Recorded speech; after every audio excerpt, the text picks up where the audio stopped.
بسم اللہ الرحمن الرحیم۔ دوستو، آج ہم آپ کو دنیا کے ان 5 نہروں کے بارے میں بتاتے ہیں جن کو آبنائے کہا جاتا ہے اور وہ تجارت کی دنیا میں انتہائی اہمیت کے حامل ہے۔ ہمارے ساتھ رہیے، ویڈیو کو آخر تک دیکھیے۔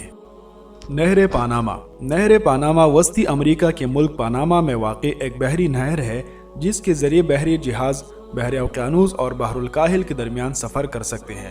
اس نہر کی تیاری انجینئرنگ کی تاریخ کا سب سے بڑا اور مشکل ترین منصوبہ تھا۔ اس کی تعمیر سے علاقے میں جہازرانی پر انتہائی مثبت اثرات مرتب ہوئے، کیونکہ اس سے قبل جہاز براعظم جنوبی امریکہ کی گرد چکر لگا کر راس ہارن سے بحر الکاہل میں داخل ہوتے تھے۔ اس طرح نیو یارک سے سان فرانسسکو کے درمیان بحری فاصلہ 9500 کلومیٹر ہو گیا، جو راس ہارن کے گرد چکر لگانے پر 22500 کلومیٹر تھا۔ اس جگہ نہر کی تعمیر کا منصوبہ 16ویں صدی میں سامنے آیا، تاہم اس پر تعمیر کا آغاز فرانس کی زیر قیادت 1880 عیسوی میں شروع ہوا۔ اس کوشش کی ناکامی کے بعد اس پر امریکہ نے کام مکمل کیا اور 1914 عیسوی میں اس نہر کو کھول دیا گیا۔ 77 کلومیٹر طویل اس نہر کی تعمیر میں کئی مسائل سامنے آئے، جن میں ملیریا اور یرقان کی وبا اور زمینی تودے گرنا شامل ہیں۔ اس نہر کی تعمیر کے دوران اندازاً 27,500 مزدور ہلاک ہوئے، جن میں 1881 سے 1889 تک جاری رہنے والا ناکام فرانسیسی منصوبہ بھی شامل تھا، جس میں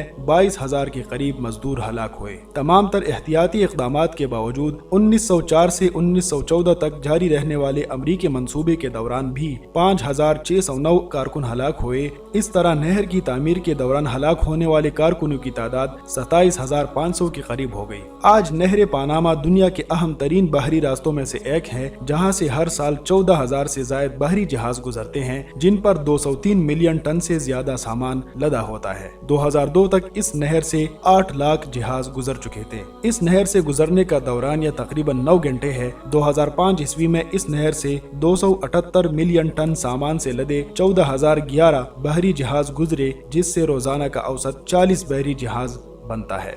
آبنائے باسفورس۔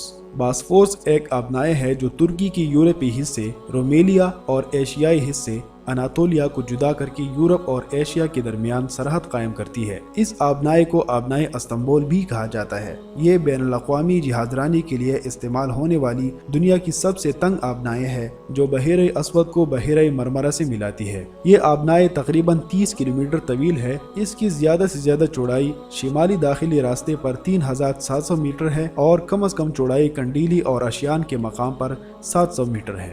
نہر سویز۔ نہر سویز مصر کی ایک سمندری گزرگاہ ہے جو بحیرہ روم کو بحیرہ قلزم سے ملاتی ہے۔ اس کے بحیرہ روم کے کنارے پر پورٹ سعید اور بحیرہ قلزم کے کنارے پر سویز شہر موجود ہے۔ یہ نہر 163 کلومیٹر طویل اور کم از کم 300 میٹر چوڑی ہے۔ اس نہر کی بدولت بحری جہاز افریقہ کے گرد چکر لگائے بغیر یورپ اور ایشیا کے درمیان آمد و رفت کر سکتے ہیں۔ 1869 میں نہر کی تعمیر سے قبل اس علاقے سے بحری جہاز ایک جانب سامان اتارا کرتے تھے اور بحیرہ قلزم تک اسے بذریعہ سڑک لے جایا جاتا تھا۔ 1869 میں اس نہر کے کھل جانے سے انگلینڈ سے ہندوستان کا بحری فاصلہ نہ صرف 4,000 میل کم ہو گیا بلکہ مون سون پر انحصار بھی کم ہو گیا۔ پہلے اس نہر پر برطانیہ، امریکہ اور فرانس کا قبضہ تھا، مگر جمال عبد الناصر نے اس نہر کو قومی ملکیت میں لے لیا، جس پر برطانیہ، امریکہ اور اسرائیل نے مصر سے جنگ چھیڑ دی۔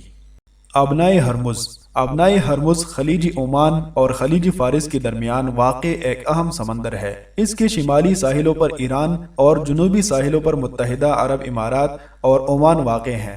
یہ سمندر کم از کم 21 میل چوڑا ہے۔ یہ تیل کی دولت سے مالا مال خلیجی ریاستوں کے تیل کی برآمدات کا واحد بحری راستہ ہے۔ اس کی اہمیت کا اندازہ اس بات سے لگایا جا سکتا ہے کہ روزانہ دنیا بھر میں تیل کی کل رسد کا 20% اس آبنائے سے گزرتا ہے۔ آبنائے باب المندب۔ آبنائے باب المندب ایشیا اور افریقہ کو جدا کرنے والی آبنائے ہیں، جس کے ایشیائی جانب یمن اور افریقی جانب جبوتی واقع ہے۔ یہ بحیرہ قلزم اور بحر ہند خلیج عدن کو ملاتی ہے۔ یہ محل وقوع کے اعتبار سے انتہائی اہمیت کی حامل ہے اور دنیا کی مصروف ترین آبی گزرگاہوں میں سے ایک ہے۔ جزیرہ نما عرب پر راس منالی اور افریقہ پر راس سیان کے درمیان واقع اس آبنائے کی زیادہ سے زیادہ چوڑائی 20 میل یعنی 30 کلومیٹر ہے۔ پیرم کا جزیرہ اس آبنائے کو 2 حصوں میں تقسیم کرتا ہے،